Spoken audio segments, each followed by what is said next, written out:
Maura Murray was born on May 4th, 1982, in Brockton, Massachusetts, and was the daughter of Fred, a medical technician, and Lori, a nurse. She grew up in Hanson, a small suburb on the South Shore of Massachusetts, in a working class family.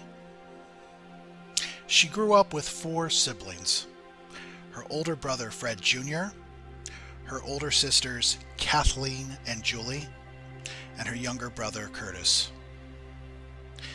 She was kind, thoughtful, and humble. She was the type who would go out of her way to help people if anyone did even the smallest gesture for her. She would later give that person a handwritten letter or note thanking them. But Maura's personality came with some funny, witty sass as well. She was pretty good at talking smack in that New England kind of way. She enjoyed camping and hiking, especially in the White Mountains of New Hampshire. Maura was an overachiever. She excelled both academically and athletically. At the same time, she was active in her local community where she became known for her kind heart, signature dimples, and beautiful smile. She participated in nearly every sport, including competitive AAU basketball, which allowed her to travel all over New England as a teenager. A fierce competitor, she consistently finished in the top tier of runners in the state of Massachusetts and broke several long-standing school records. Selected as a Boston Globe All-Scholastic in cross country, Maura qualified for the U.S. National Scholastic Outdoor Championships in the 2 mile as a sophomore in 1998, finishing 33rd in the country. She graduated at the top of her class at Whitman-Hanson Regional High School and had her pick of colleges, both academically and athletically. However, she decided to follow in her older sister Julie's footsteps and accepted a congressional nomination from the late Senator Edward Kennedy at the prestigious United States Military Academy at West Point. Maura continued to excel in the rigorous military and academic program at West Point and established herself as a force on the cross-country and track teams. During her second year at West Point, Maura decided the military was not for her, and she transferred to the University of Massachusetts in Amherst, where she decided to pursue a career in nursing.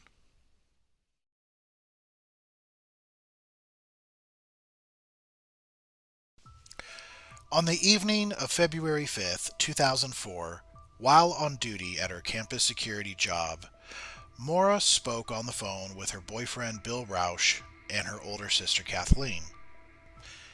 Now, going into February 6, around 1 a.m., while still on her shift, Maura reportedly broke down in tears.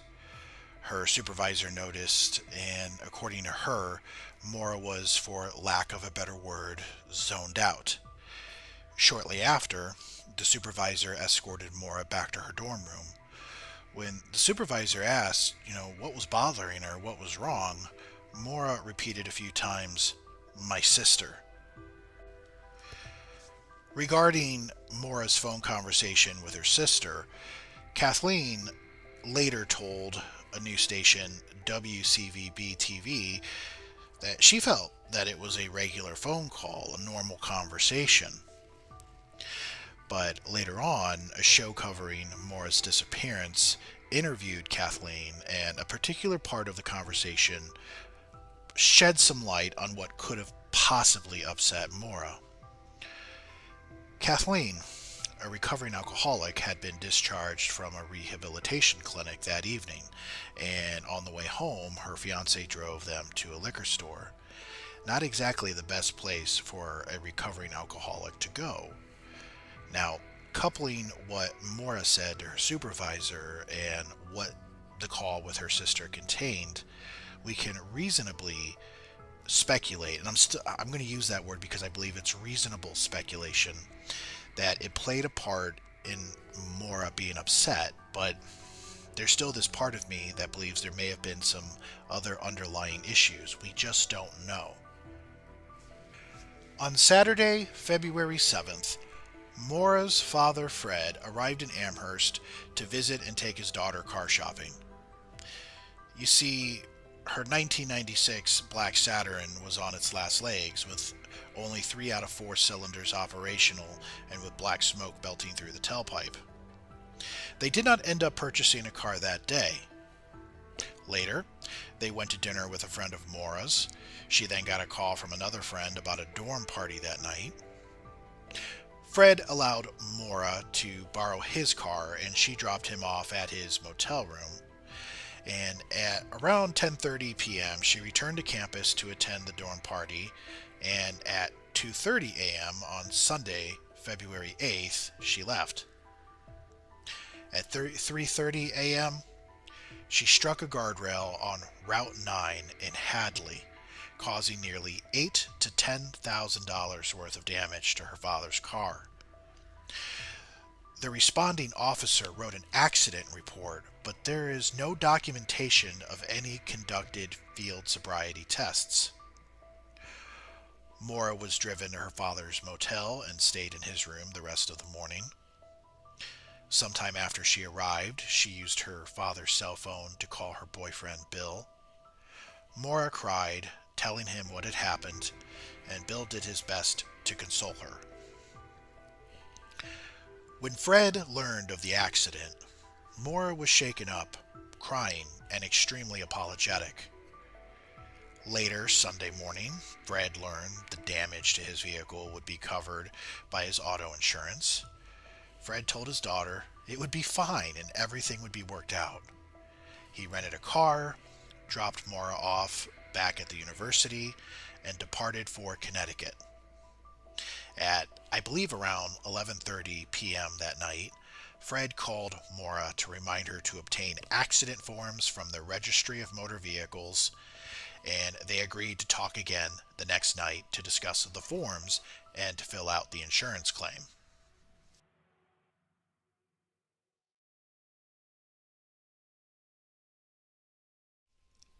The following are things Maura did before leaving Amherst on February 9th, 2004. Not everything is in chronological order, but it is a list of things she did leading up to her departure. On that day, Maura emailed her nursing school homework assignment. The subject was about looking up maternity terms. She searched MapQuest for directions to locations in Vermont and New Hampshire. She emailed her professor stating there had been a death in the family and she would be absent for the week. There was no death in the family. It was merely a sound explanation for an excused absence. She placed a call to a couple who owned a condominium in Bartlett, New Hampshire, a location that was special to Maura and that she had spent time at in the past. Maura would not end up renting at that particular location. Still, there was reason to believe she was headed to that area in Bartlett. Maura called a fellow nursing student. She told her she had to go home for a family emergency and wanted to return some clothes that she had borrowed. Although the fellow nursing student told her she didn't need to do that and it wasn't a big deal, Maura would do so anyway later in the day. According to the nursing student, Maura sounded upset over the phone and she asked if everything was okay. Maura mentioned her sister a few times, but did not divulge any further. This would be the second known time where it was documented where Maura mentioned her sister. Maura called 1-800-GO-STOW, a number for future travel bookings. My understanding was that the system was out of order that day and she wouldn't be able to book anything through the call. The inquiries into Vermont and New Hampshire have a commonality and a difference. The commonality is that she intended to travel up north. The difference, they are a fair distance apart from each other, about a 2-hour difference. Bill tried calling Maura a few times that day. She wrote him an email stating that she missed him but didn't feel like talking to anyone. She promised she would call him back later, in which she did. She telephoned him at around 2:18 p.m. and left a voice message assuring him that they would talk later. Maura packed a bag of toiletries, makeup, workout attire, school books, and clothing, but according to Julie, the things she packed were a bit sporadic, finding just one sock in the mess of clothes taken. Maura picked up the accident report forms as Fred advised her to do the night before. Maura stopped at an off-campus ATM and withdrew $280, which was nearly all the money in her account. I believe she left some money in there to avoid overdraft fees, which can get pretty hefty. She returned some cans in exchange for $3.95. She then stopped at a liquor store and purchased around $40 worth of alcohol. She departed the Amherst, Hadley, Massachusetts area sometime after 4 p.m. and drove north toward New Hampshire. She did not tell anyone where she was going or why she was going, but the evidence pointed to a short trip. The last recorded use of her cell phone was at 4:37 p.m. She called to check her voicemail. At some point, someone attempted to call Maura, but it didn't go through. Her phone pinged from a Sprint wireless cell tower in Londonderry, New Hampshire. It is my understanding that whoever attempted the call would have had to have been within a 22-mile radius from the tower. To this day, at least publicly, the caller remains unknown.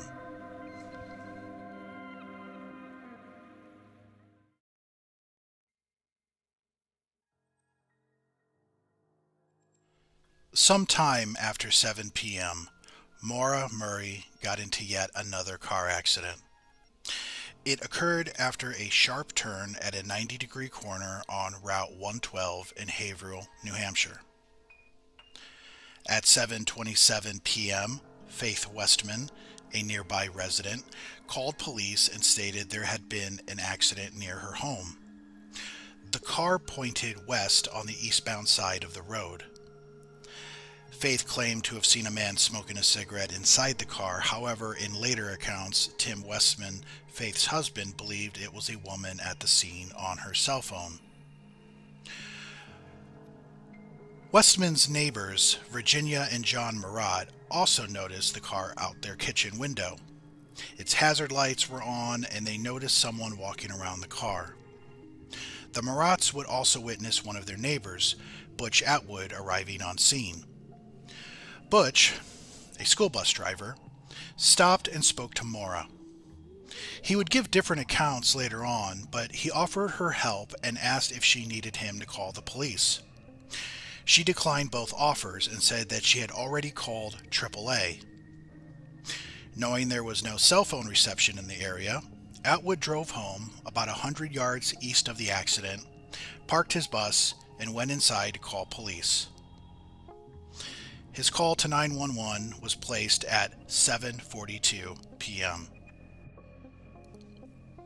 A witness, Karen McNamara, was driving home that night and later stated that a police SUV marked 001 went past her, eventually making a turn down a different road and eventually passing her again for a second time. Somewhere between 7:35 or 7:37 p.m., McNamara drove by the accident scene and saw the same police vehicle that passed her twice parked nose to nose with Maura's Saturn. She also remembered the police lights flashing. She pulled over briefly, looked back at the scene, and did not see anyone inside or outside either vehicle. She decided to continue on her way home because McNamara figured she wouldn't be of much use anyway, since an officer was on scene and she had no cell reception. However, according to the official police log, a Haverhill police officer didn't arrive until after what McNamara witnessed. Officer Cecil Smith arrived on scene at 7:46 p.m. So let's pause and talk about McNamara's account that night. Her account contradicted the official police log, which had police officer Cecil Smith arriving later at 7:46 p.m. Now, is it possible that Cecil got there earlier, did a preliminary search of the area, and then called it in? I won't say it's impossible, but there are other things that confuse me that at least makes me question it. McNamara's account is fairly accurate based on the distance traveled when she passed the two vehicles and when she had her cell phone reception back. She made two calls at 7:52 and 7:54 p.m. at Beaver Pond. So if Cecil was at the scene earlier but didn't call it in until later, it would explain why McNamara saw 001 before 7:46 and around the time she reported it. But this is the part that gets really confusing to me. Butch called the police at 7:42 p.m. Now, a police dispatcher could punch a time in wrong, but the emergency 911 system doesn't make those kind of errors. Butch called at 7:42, as I mentioned. McNamara saw a police vehicle nose-to-nose with the Saturn at around 7:37 p.m. So how did Butch not see the 001 police SUV with its flashing lights? He was at his porch when he made the call. Even if he didn't have a direct line of sight, the police lights would have reflectively bounced all around that area. Hard to miss. Also consider this. Faith Westman called to report the accident at 7:27 p.m. It's reported that Cecil was at the police department, which is roughly a 17-minute drive from the accident. We know the route he took. North on Route 10, to Swiftwater Road, to Sawyer Hill Road, to Route 112. It takes a minute or two to take the dispatch call, leave the police department, and drive to the accident scene. That lines up to around 7:46 p.m. So, if you hear anyone claiming that Cecil showed up way earlier because they did an interview or made a phone call, let them know that the math doesn't add up. It is important to note that later, McNamara called the police to give her statement after watching on TV that the car she passed belonged to Maura Murray, who was missing. Her account was questioned multiple times. According to McNamara, the police seemed perplexed that she saw SUV 001 that night, and they asked her if she was sure it was 001. To put it into context, the 001 vehicle usually was driven by Chief Jeff Williams, and according to the reports and logs, he wasn't on scene that night. Cecil Smith, he usually drove a Crown Vic, which is 002. So, a day or two later, McNamara gets another call from the police department, and she was asked again if she was sure it was 001 that she saw. McNamara thought it was odd that they kept asking her this question. I mean, why were they even asking her this? Did they even ask Cecil which police vehicle he drove that night? If they did, and he said it was the Crown Vic, then something is wrong here. Someone is either very confused or they're lying. But McNamara was certain of what she saw. An SUV is clearly distinct from a sedan. You're not going to confuse the two.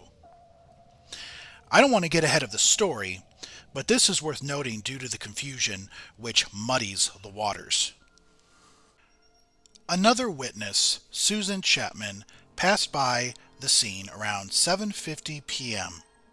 She stated she saw a cop car marked 002, not 001, with two bystanders alongside Maura's car. She also stated that one of the Saturn's doors were open. But this would contradict Cecil's later statements that the doors were locked.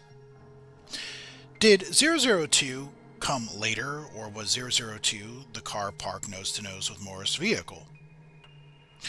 Well, in a later interview conducted for a Maura Murray docuseries in 2016, Cecil Smith finally answered the question, which vehicle was he driving that night?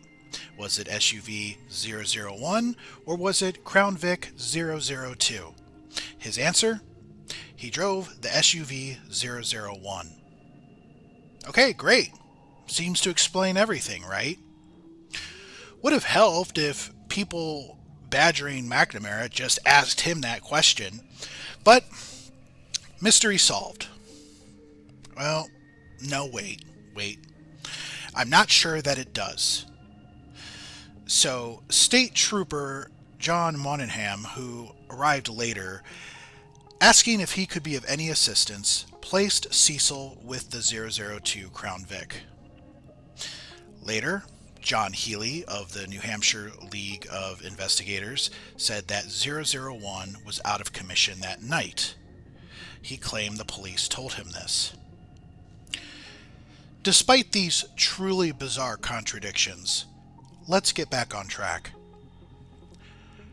By the time Cecil Smith arrived on scene, Maura was gone.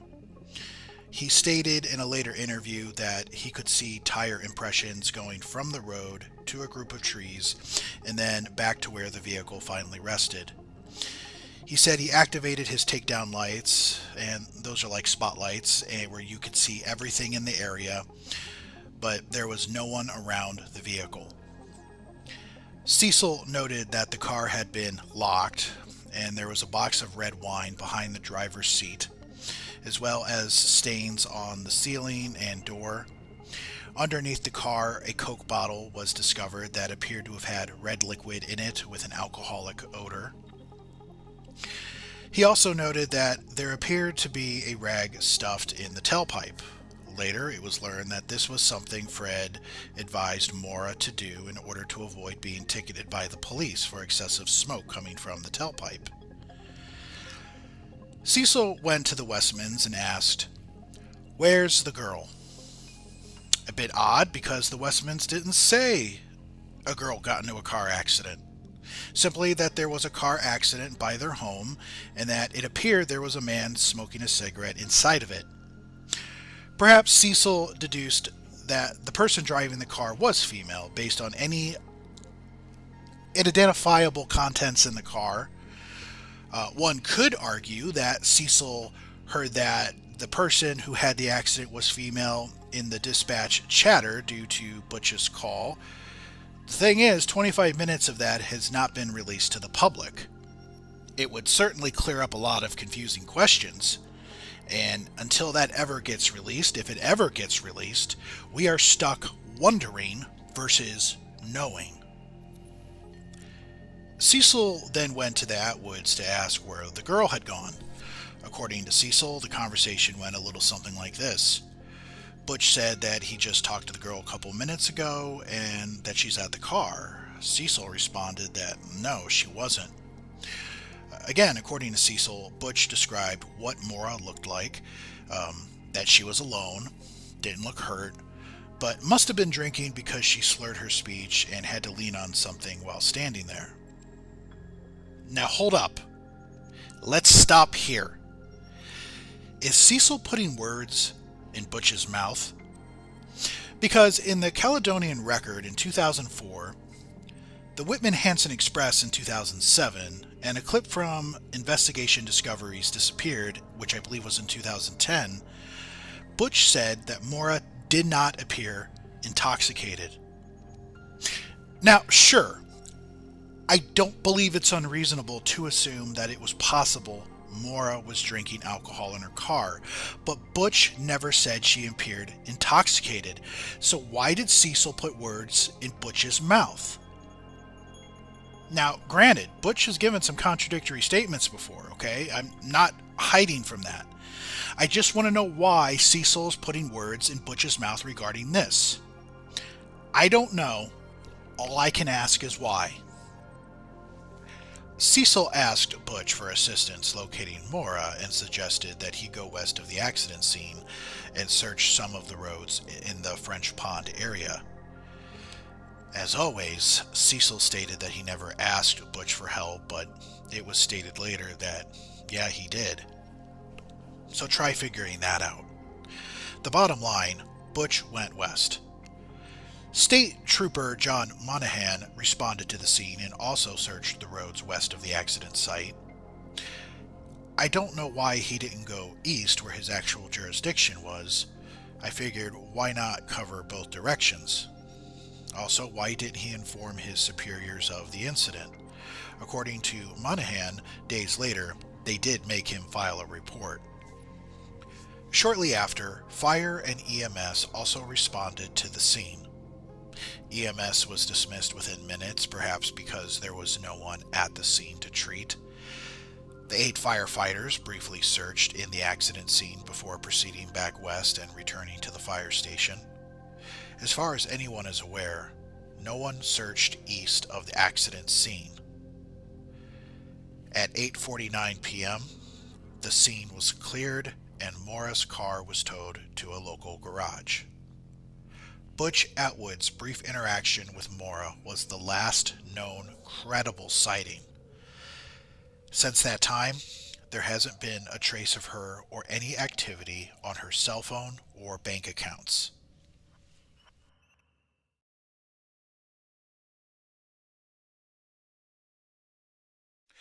At 7:05 p.m., 2 people listening to police scanners heard about a car driving off the road on Swiftwater Road and that the driver left the scene. That scan, for whatever reason, never made it onto the official police log for the Grafton County Sheriff Department, or at least has never been made public.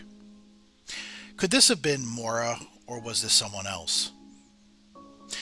Now, I want to caution that this is just a theory, and I do not know if the person who went off the road on Swiftwater was Maura. However, I do believe it's possible that it was her. So let's assume that it was.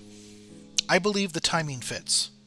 It's unknown exactly where the car went off the road, but depending on where it happened on Swiftwater, that's an estimated 7 to 11 minutes from where we know Maura went off the road on Route 112.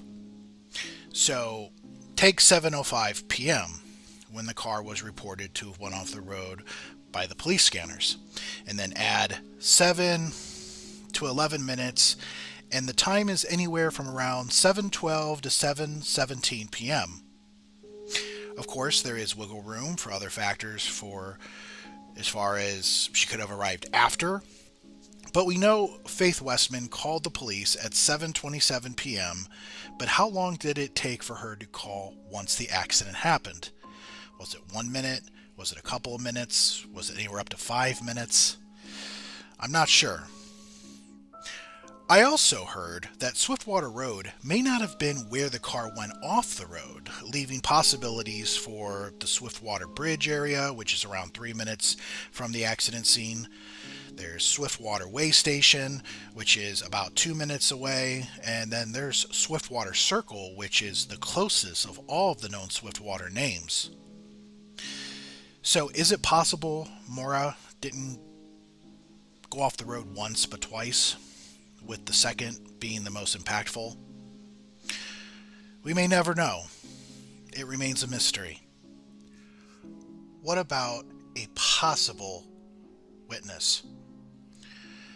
Between 8 o'clock and 8:30 p.m., a contractor said he was returning home from Franconia and saw a young person moving quickly on foot eastbound on Route 112, about 4 to 5 miles east of where Maura's vehicle was discovered. He noted that the young person was wearing jeans, a dark coat, and a light-colored hood. He did not report it to police immediately due to his own confusion of dates, only discovering 3 months later, when reviewing his work records, that he had spotted a young person the same night Maura disappeared. However, the contractor made this statement to police after getting himself into a bit of a pickle when he made some disturbing statements about Maura to people in the community. So it's hard to say if this alleged sighting, be it Maura or someone else, is accurate.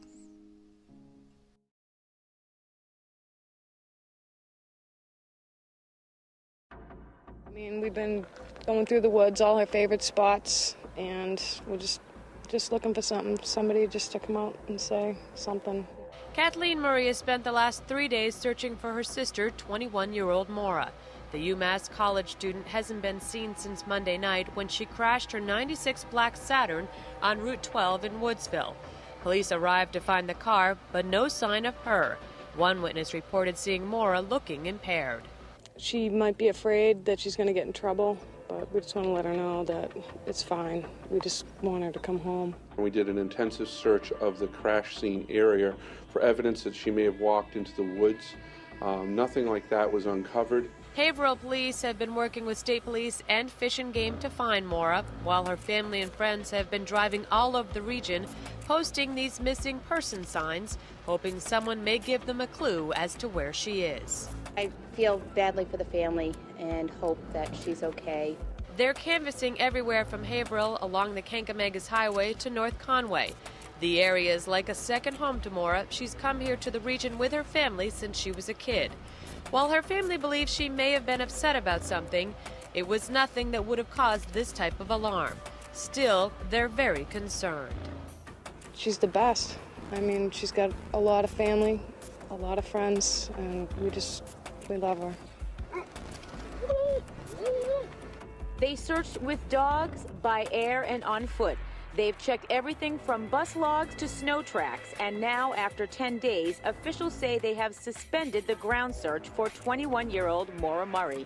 What we wanted to do was make sure that we had done everything twice, and wanted to be able to come, for instance, and say to the family, we have searched this area extensively, and we have a very good feeling that we've done everything that we can do to assure that she's not in the vicinity of the crash site.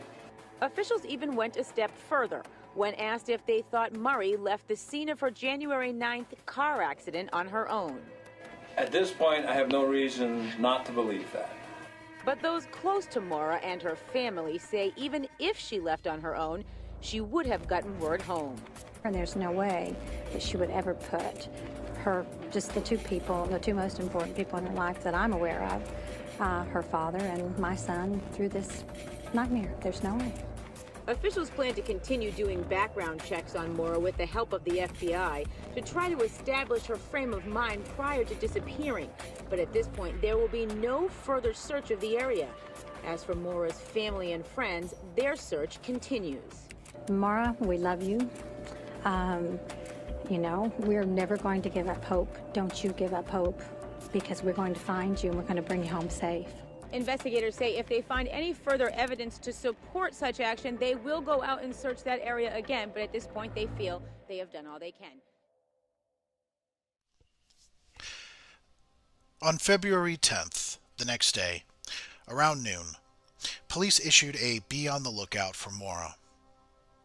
At 3:20 p.m., police left Fred a voicemail on his home phone.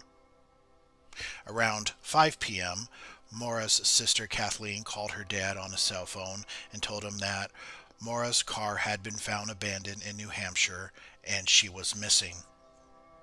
Fred called the Haverhill Police Department and told them to start searching for Maura right away. The police told him that the New Hampshire Fish and Game Service could start searching the next day if she was still missing. Maura was officially referred to as missing at 5:17 p.m. by the Haverhill Police Department, around 22 hours after her last confirmed sighting. Fred arrived at the Haverhill Police Department just before dawn on February 11th. When he got there, he asked where the search was taking place. But at that time, there was no search. Later that day, Kathleen, Maura's brothers Fred and Curtis, and Maura's boyfriend Billy and his parents arrived in town. Her sister Julie wouldn't arrive until a few days later. And unfortunately, Maura's mother had a fractured ankle and wasn't able to make it. Maura's family searched the area and spoke with people asking if they had seen her. Around 8 a.m., the New Hampshire Fish and Game Service started their search for Maura, around 36 hours after Maura's last confirmed sighting. A police dog was given a sniff of one of Maura's gloves and tracked her scent about 100 yards to the east of the location where she drove into the snowbank. The dog lost Maura's scent there, which was close to Butch Atwood's property. The problem is, the glove was most likely unreliable. They were new gloves, and we don't know if Maura even wore them. Even if she did, if handled by someone else, say Cecil Smith, her scent would have been overtaken by whoever touched them last, and it would also explain why it stopped near Butch Atwood's property. The next day, February 12th, police had sent a press release claiming that Maura was listed as endangered and possibly suicidal, and may have been headed to the Kankamengus Highway area. Maura's family and boyfriend continued their search for her on February 12th, and they also posted missing person flyers. Police continued their search for Maura as well. That night, Fred and Billy met with reporters and held a press conference in Bethlehem, New Hampshire. On February 13th, Maura's family extended their search into Vermont, thinking police would have been notified about Maura's disappearance. Fred walked into a local Vermont police station, and he was shocked when police told him they knew nothing about Maura's disappearance. Haverhill, New Hampshire borders Vermont. Fred and the rest of Maura's family were tenacious. They kept searching and searching and searching for Maura and chased down every lead, no matter how big or small. 10 days after Maura's disappearance, Fred found out that some of the local residents living close to the scene of Maura's accident had never been questioned by police. Fred made his opinion well known that he was not satisfied or happy with their efforts to find his daughter. Fred's dissatisfaction resulted in a second search for Maura. The second search was conducted on February 19th. A 2-mile radius around Route 112 in Woodsville, New Hampshire was searched by state police, members of the New Hampshire's Fish and Game Conservation Team, 3 search dogs, and a helicopter crew. During a press conference that evening, Lieutenant Todd Bogardus of Fish and Game said the search came up empty. When the second search turned up nothing, Maura's siblings slowly returned home. But not Fred. Fred continued his search for Maura. Maura's belongings that were in her car, they were returned to her family at the end of February. About 2 weeks after the second search, Billy had to return to Fort Sill, and that happened on March 2nd. Fred came back nearly every weekend for the next year to search for his daughter. He was determined to find her. Anyone who doubts Fred's resolve, they should check out photos from Google Map. You can find him there looking for his daughter. Later in the year, on July 1st, police asked the family to return items in Maura's car for forensic analysis. On July 13th, up to 100 searchers, including state troopers, rescue workers, and volunteers, conducted a search in a 1-mile radius of the scene of Maura's accident. In November, Fred appeared on the Montel Williams show to bring nationwide attention to his daughter's disappearance. Sometime in late 2004, a man contacted Fred. Fred visited the man, and he was given a rusty, dirty knife that belonged to his brother, who had a criminal background. The man who gave Fred the knife believed his brother used the knife to kill Maura. Allegedly, both of the man's brother and girlfriend were reported to have behaved oddly the day of Maura's disappearance. It was also alleged that the man's brother scrapped his Volvo a few days after Fred received the knife. Fred took the knife to state police, but was unable to find an appropriate person to give it to. Fred would later ship the knife to the state police. It was received, but any results regarding the knife remain unknown.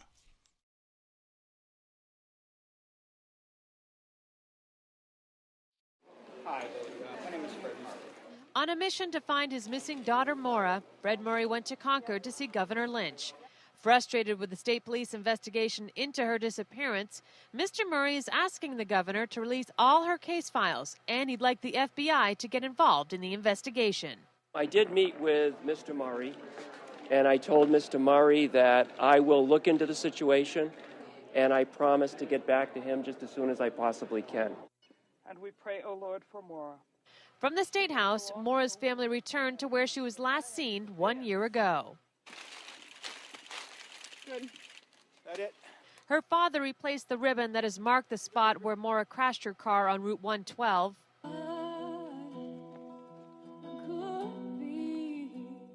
A song written by Maura's friend is played, adding to the emotions of all that has been lost and all which remains unanswered. I've been up here a million times. It doesn't get any easier. It just doesn't. I just hope she's well, you know, not suffering. Just want her back. It was 1 year ago Maura packed her bags and left UMass for New Hampshire. A witness saw her walking away from the accident. Her father believes she was headed for Bartlett, but police and her family can't answer the question why. And despite numerous searches around the area, no clues have turned up where she might be. Even still, her father does not give up. I'm completely hopeful. I mean, that's what I want. Am I realistic? I don't know, but I'm not gonna stop hoping that. And I feel good every time I come out of the woods, and I've searched around. And I did speak with state police at Troop F who are heading up this investigation. They say Maura's case remains an open, ongoing investigation that they work on every day. They say it is still classified as a missing person case because there's no evidence that a crime has been committed. Understandably frustrated with response from police, Fred had enough. He wanted access to the records of his daughter's case. So in late 2005, he filed a suit against several law enforcement agencies to obtain access. It was time to fight, and the battle went all the way to the state's highest court in New Hampshire in 2006. Fred Murray wants a look at 2,500 documents. Documents containing emails Maura sent the day of her disappearance to information on what police found in her car the night of her accident 2 years ago. Details Murray believes could solve this mystery.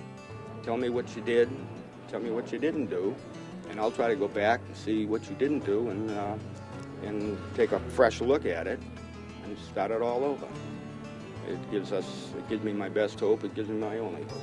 Murray's attorney claims the family has a right to the files under the state right-to-know law. Her family knows her better than any other party. A second set of eyes looking at information that is clearly non-exempt may ultimately lead to locating her. The state has classified Maura Murray as a missing person. Right now, this is not a criminal case. But if it turns into one, the state wants to keep all of its records secret, saying the release of anything now could jeopardize a criminal case later. And so obviously whenever you use the term missing person, there's the possibility that there might be criminal action which caused that person to go missing. Maura disappeared in February of 2004 after a single car accident on Route 112 in Haverhill. Despite exhaustive searches for the UMass college student, there has been little to no clue as to what happened to her. But her family is not giving up and are hoping this will lead them one step closer to answers. It might be the key that starts to unlock the correct avenue to follow. It's just part of overturning the next stone to see what's under it. But it's incredibly hard and it's terribly frustrating. A determined father returns to court seeking answers in his daughter's disappearance. State investigators have amassed 2,500 documents in connection with Maura Murray's case. Fred Murray's attorney says keeping the files secret is against the law. None have been produced on the grounds that all of the records fall within the claimed exemption to the New Hampshire right-to-know law. Maura Murray disappeared almost 3 years ago after crashing her car in a snowbank in Woodsville in February of '04. The investigative files in her case include phone records, witness interviews, and criminal record checks. The state argues releasing any of that information could put any potential future prosecution in jeopardy. We want to be sure that when we find out what happened to Maura Murray, that if it involved a crime, that we can bring that person to justice. But at this point, Murray's disappearance has not been classified as a crime, and the justices wanted to know why. Shouldn't the state at the very least concede that it's a criminal investigation? I gather the state hasn't even done that. We cannot, with 100% certainty, say that a crime has been committed. Her father remains frustrated at the lack of progress in the case. He's hopeful this hearing will convince the justices that a judge should review all the documents and determine what can be released. If you keep it a missing person case forever, you never have to say anything at all about what you did. And that's what's happening right under our noses here, folks.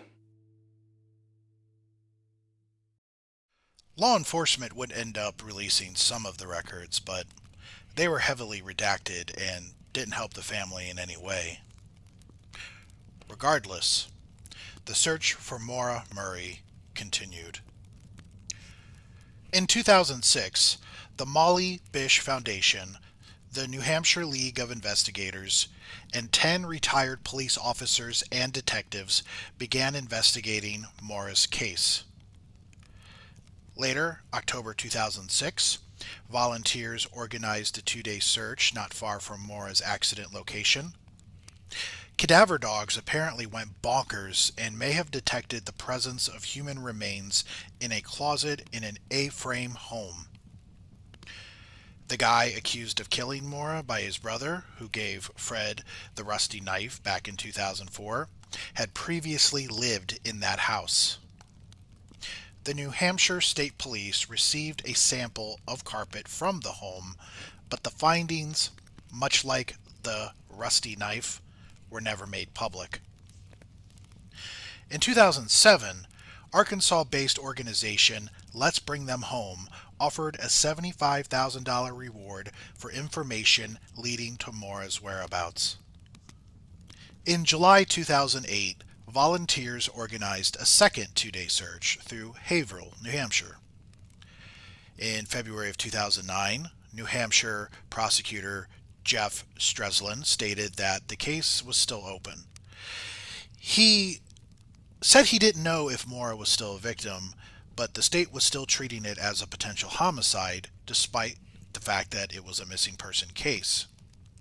In 2010, Fred requested for the FBI to join the police investigation. He criticized the police for handling the disappearance as a missing persons case rather than a criminal case. On February 9, 2014, the 10th year Maura went missing, Fred stated in the New York Daily News that he believed his daughter was no longer alive and that he believed that she had been abducted on the night of her disappearance. In July 2015, Tim and Lance started and hosted the Missing Maura Murray podcast, which published nearly 150 episodes. The podcast was meant to be a precursor to a documentary about people obsessed with the case, but much to their surprise, the podcast would turn out to be a bigger hit. While the podcast was informative, it did humor some ridiculous theories and hurtful speculation, but it should be disclosed that they did not endorse those ideas. They wanted to present all angles, and I suppose they did. In August 2017, another Maura Murray podcast came into existence. The Maura Murray 107 Degree Podcast with Aaron Larkin and co-host Ethan Marsh. The tone was distinctively different from the Missing Maura Murray podcast. It didn't bombard you with ads for Blue Apron or some other product. Instead, it went into deep dives about topics such as the timeline, witnesses, the black box, and so much more. In September 2016, the Oxygen Network released a docuseries called The Disappearance of Maura Murray. Journalist Maggie Freeling and former U.S. Marshal Art Roderick investigated theories and interviewed the family of Maura and others attached to Maura's case in one form or another. The series had some illuminating value, but seemed heavy on the entertainment. Near the end of the show, Maggie stated that the case was reopened, and that wasn't true. The case was never closed, so you can't reopen an already open case. But the Oxygen Network, they do like to play loose with the facts. Remember the A-frame house, rusty knife, and possible bloody carpet? Remember the closet where the cadaver dogs went bonkers? Well, in the show, wood chips or pieces with possible blood on them from the closet were sent to a lab to get DNA tested. The wood chips or pieces, they came back positive for human blood from 2 individuals. One profile was male, but the other profile was unknown. What they would have to do is determine whether Maura's DNA matched any of those they found. And keep in mind, the state of New Hampshire, they had Maura's DNA on file. Well, it turned out that the results were inconclusive. In fact, Jeffrey Streslin, chief of the homicide unit in the New Hampshire Attorney General's office, said that none of it had any investigative value.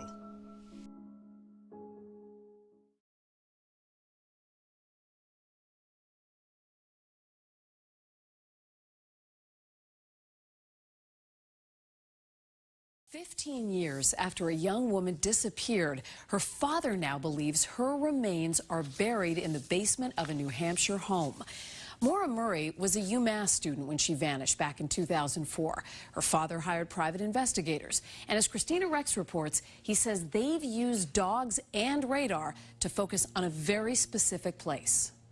I've been waiting 15 years to get a dog in there. A major break, Fred Murray believes, in the search for his missing daughter, Maura. The word I use is astonished. On February 9th, 2004, the UMass Amherst student withdrew money from her bank account, drove north without explanation, crashed her car in northern New Hampshire, and was never seen again.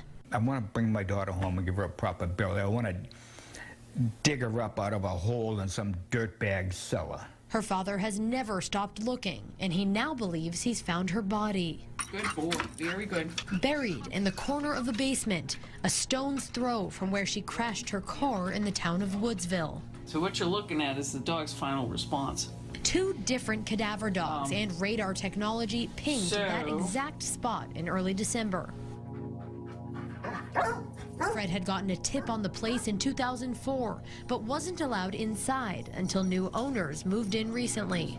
And I knew the place to look, but I couldn't get there. New Hampshire officials say they're still investigating, but say that area was searched by law enforcement in the past, including with dogs, and nothing of significance was discovered. No way in the hot place did they already look there. I don't believe it. Maura's dad feels stuck, frustrated, rejected, and wants the police to do more. To dig up whoever is there. There's a human body, a dead person there. The odds are, I think that it's my daughter, but it's somebody's. And Murray says he hopes speaking publicly will encourage investigators to take his discovery seriously. If not, he says he'll dig himself. It appeared there could be a break in the 15-year-old case of a UMass student who vanished, but sadly, the search for Maura Murray came up empty in New Hampshire. FBI crews dug up part of a basement at a home in Haverhill. It's a spot that Murray's family believed was linked to her disappearance. Katie Brace joins us now. And Katie, the only thing they discovered was some old pottery. Well, Lisa, pottery or a piece of pipe is what investigators actually discovered when they dug up part of the basement. Now, the father of Maura Murray finally thought, after years of searching, he had found his daughter. I thought we had a really good shot at being right. Based on Fred Murray's convictions, investigators searched the basement of this home near where his daughter was last seen 15 years ago. This one hurts because I thought we finally had it.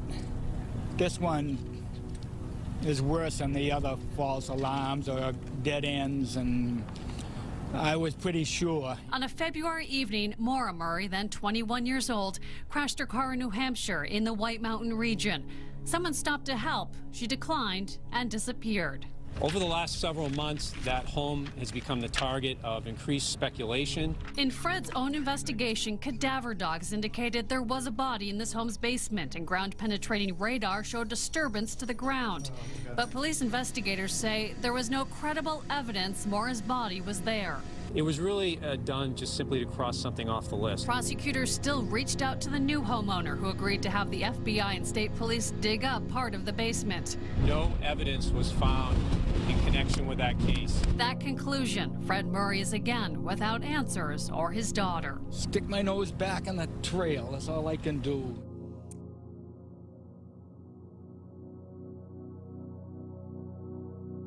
A New Hampshire woman who's been missing since 2004 says there may be a new lead in solving her case. 17-year-old Maura Murray was last seen on Route 112 in northern New Hampshire. Good evening, I'm Paula Evans. And I'm Anna Rodriguez. A bone fragment has been found at Loon Mountain, not far from where she vanished. As WBZ's Bill Shields tells us, the family has thought before they were on the verge of getting some answers, but they say that this feels different.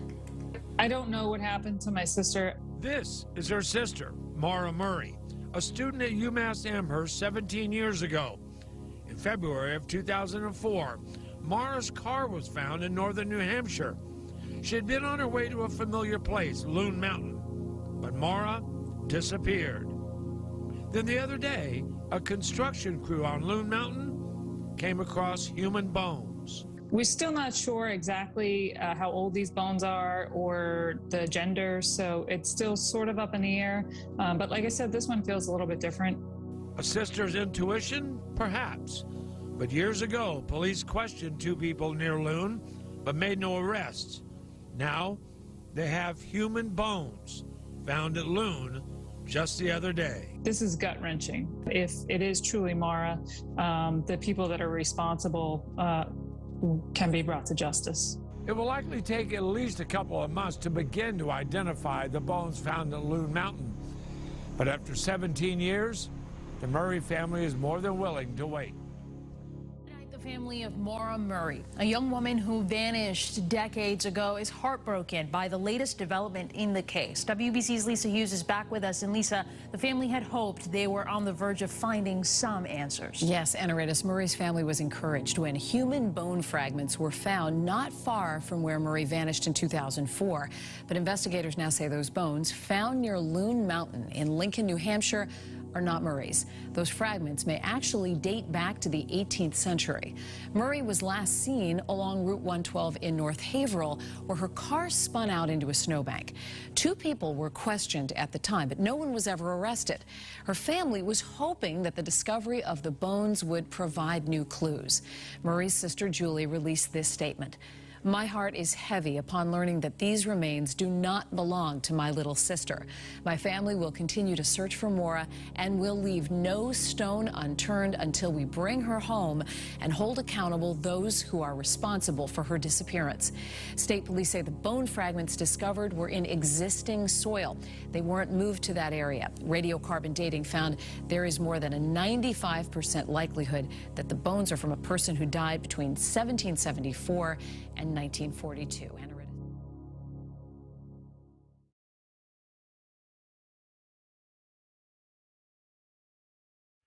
For 16 years, a blue ribbon was placed around a tree near the location Maura was last seen before vanishing without a trace. Maura's blue ribbon served as a symbol to remember and honor her.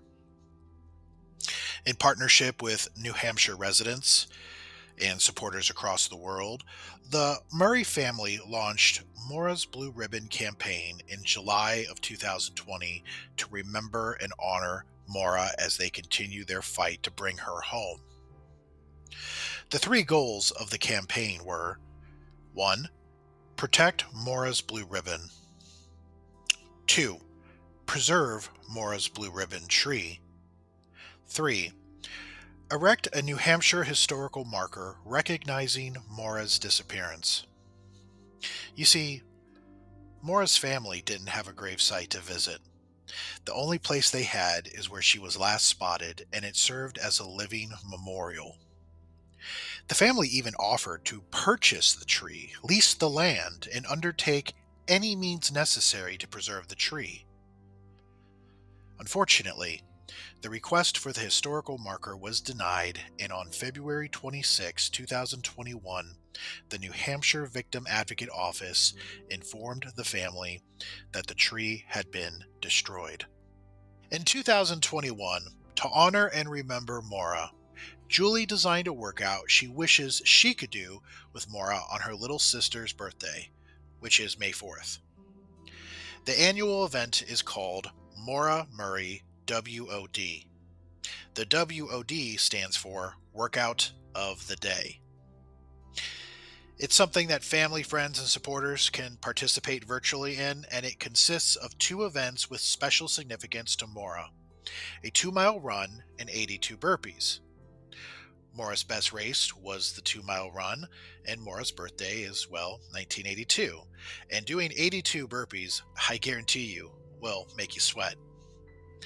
In 2023, advocate and administrator for the Maura Murray Strength in Numbers Facebook group, Robert Lynch, inspired an idea to go along with the workout called Acts of Kindness Challenge. Either or both were designed to help honor and remember Maura on her birthday. In January of 2022, the FBI created a violent criminal apprehension profile for Maura. It is a way for multiple agencies and different jurisdictions to share information. This is something long overdue and is a possible step into finding Maura. The Engage with Empathy campaign was another concept of Julie's. The campaign objectives are to offer support and solace to those struggling with loss and trauma, to educate content creators on the lasting effects their content has on those who have the most at stake in the stories they cover, to educate the public on how to identify responsible and ethical true crime content, to engage the true crime community on issues important to victims and families left behind in the wake of these tragedies. There is also a challenge to true crime content creators called CARE. Center the victim. Centering the victim and those with the most at stake, balancing public interest with potential harm. Avoid harmful speculation. Consumers drive this industry. Vote with your clicks. Ask if this content furthers the case or simply entertains. Research responsibly. Be critical and curious of content, the veracity of sourcing, and do not accept subjective interpretations as indisputable fact. This helps eliminate the harmful proliferation of misinformation. And engage with empathy. Victims and families did not choose these tragic paths. Engaging with them with a level of sensitivity is crucial in order to prevent exploitation and unfair public indictments of innocent people. Julie created a TikTok account solely dedicated to Maura. It debunks misinformation, shares insights, gives updates, and allows us to peek behind the curtain on the memories. In February 2023, Maura was featured on multiple digital billboards to renew focus, seeking any information regarding her disappearance. This happened due to the efforts of an advocate named Tammy and others with pure kindness and selflessness. The billboard campaign also generated interest in the media. Tomorrow marks 19 years since Maura Murray vanished, and there are now billboards hoping to generate tips. This one is off the Southeast Expressway near Dorchester. On February 9th, 2004, Murray took money out of her bank account, drove north, crashed her car in Woodsville, New Hampshire, and was never seen again. These digital billboards will be up all month. In 2023, the Murray family, in partnership with Whitman Hanson High School and advocate Miss Janina Horan, created the Maura Murray Scholarship Award to empower young students who excel both academically and athletically while displaying Maura's fierce competitive spirit. Family of missing Massachusetts woman Maura Murray is preparing to hand out the first scholarship named in her honor. Her family will be presenting the inaugural Maura Murray Scholarship Award to a senior at Whitman-Hanson High School in Massachusetts next week. Maura graduated from that school in 2000. And coming February 5th, 2024, Julie will be the host of a new podcast called Media Pressure. The first season will be about her sister. True crime is where you reign supreme. I also enjoy the True Crime podcast. What are you listening to now? So it's not what I'm listening to now, it's what's coming. So you guys, no one knows about this yet. You're the first in the know. Yay! It is a podcast called Media Pressure. And the host is Julie Murray. So this podcast, the trailer just released yesterday. It is a long-form story about the missing case of Maura Murray. In February, she will have been missing 20 years. It's one of the most infamous missing person cases in the true crime community, one of the wildest, twistiest cases. But the story has kind of taken on a life of its own. It's gotten kind of owned by the internet. And there's been so much information and misinformation that Maura herself and her family have kind of gotten lost in it. And so it's actually Maura's sister, Julie Murray, that's hosting it. And it's what I love. It's what Crime Junkie is all about, is giving voices back to the victims and their family. And so for the first time in 20 years, Julie gets to take her story back and correct misinformation and also reveal. I followed the story for a decade, and she's giving information I had never heard before. And that comes out on February 5th, but you can go and follow and listen to the trailer right now.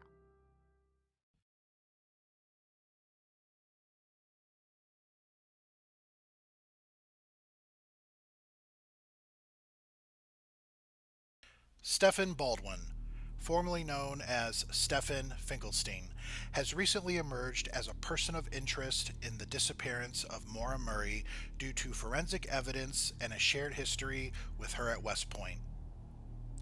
The most significant link between Baldwin and the case is a fingerprint match in 2025 after Baldwin was arrested on unrelated charges in Ohio. His fingerprints were entered into the automated fingerprint identification system. The system returned a hit matching a fingerprint found on an item, specifically a CD or CD case, inside Maura Murray's Saturn following her 2004 crash in Haverhill, New Hampshire. Baldwin reportedly told investigators that he and Maura had traded CDs while they were students at West Point. Baldwin and Maura's lives intersected several years before her disappearance. Both attended the United States Military Academy at the same time. Baldwin served as Maura's student representative during a disciplinary hearing. They reportedly had a brief romantic relationship before Maura began dating Bill Rausch. Approximately 8 months after Maura went missing, Stephen Finkelstein legally changed his name to Stephen Baldwin. Baldwin's recent emergence in the Maura Murray investigation follows his conviction for crimes in Ohio. In March 2025, Baldwin was sentenced to 15.5 years in prison for more than 30 felonies, including animal cruelty, grand theft, and fraud. He had built a public reputation as a dog trainer and animal rescuer, but was found to have defrauded charities and euthanized healthy dogs while claiming to rehabilitate them.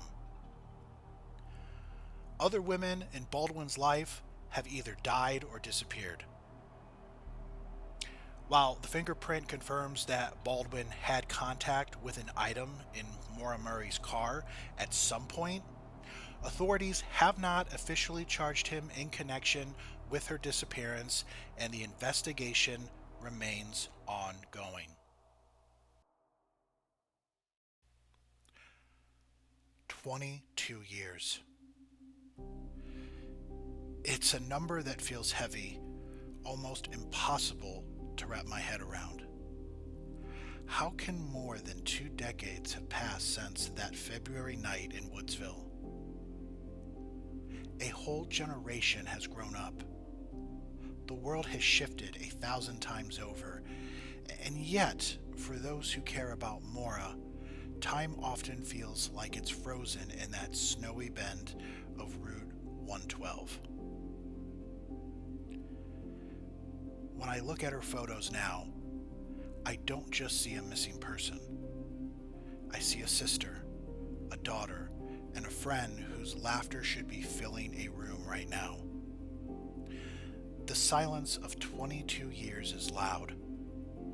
It's an ache that doesn't go away because there is no period at the end of the sentence, only a question mark that has weathered 2 decades of wind and snow. But as this anniversary approaches, I realize that the passage of time hasn't dimmed her memory. If anything, the light we hold for her has only grown more stubborn. We refuse to let the years turn a person into a cold case. We refuse to let her name fade. Every year we wait is a year we hope, and every year we hope is a year we move closer to the truth. So join me in remembering, and do not forget Maura Murray.